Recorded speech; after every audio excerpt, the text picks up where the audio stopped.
I'm going to say something sacrilegious. So I'm a horror author who's never read a splatter horror book. Because even though I love the horror genre, I'm kind of scared. But the joy of being on YouTube means that I've come across a community of people who absolutely adore these books. So I thought it was about time for me to actually read one. So for my first ever splatter horror book, I've decided to read Dollface by R.J. Powell. What can go wrong? So I've got my book, I've got my coffee, and I'm going to give this a read, and I suppose I'll see you on the other side. I know this has no bearing on the book, but so Dollface has just come alive, and she says, she said, I can talk. And the first thing that came to my mind was that fucking episode of The Simpsons where it's like, I can sing! That's where my mind is currently.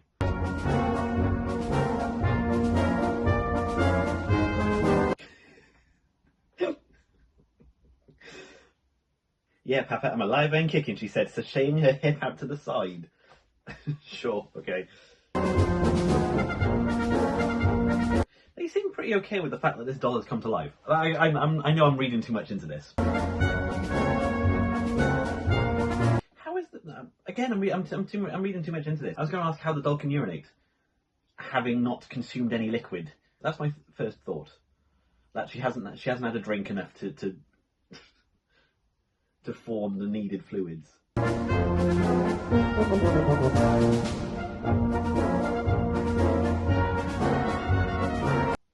Well, I'm never going to have syrup on my pancakes ever again.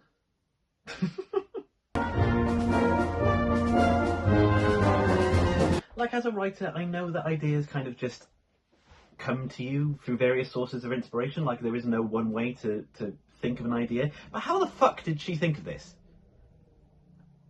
What the fuck?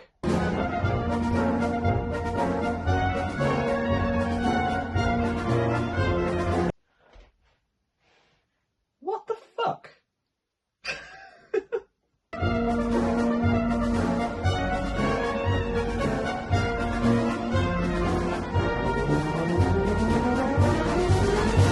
Okay, immediate reaction.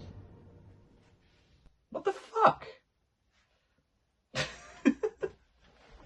Like, I understood the gist of splatter horror, but come on. But that's in my Kindle history now. Like, I know choosing Dollface as my first splatter horror was an interesting choice, but Jesus Christ. Like, I've read some horrific things in my time, but that was just fucked up. Like, how do you even review that? How are you supposed to comment on the prose and the choice of imagery when it's just grotesque? Is this it? Am I just not a true horror aficionado because this is not the kind of stuff that I've normally read? I'm just trying to think, because the main ones that I usually read are things like Stephen King, Clive Barker. I honestly don't know how to feel now. So yeah, I suppose I can safely say that I've now read a splatter horror, and it was Dollface. Not sure if I'll read the next one. Am I going to have to read the next? I'm going to have to read the next one, aren't I? Ugh.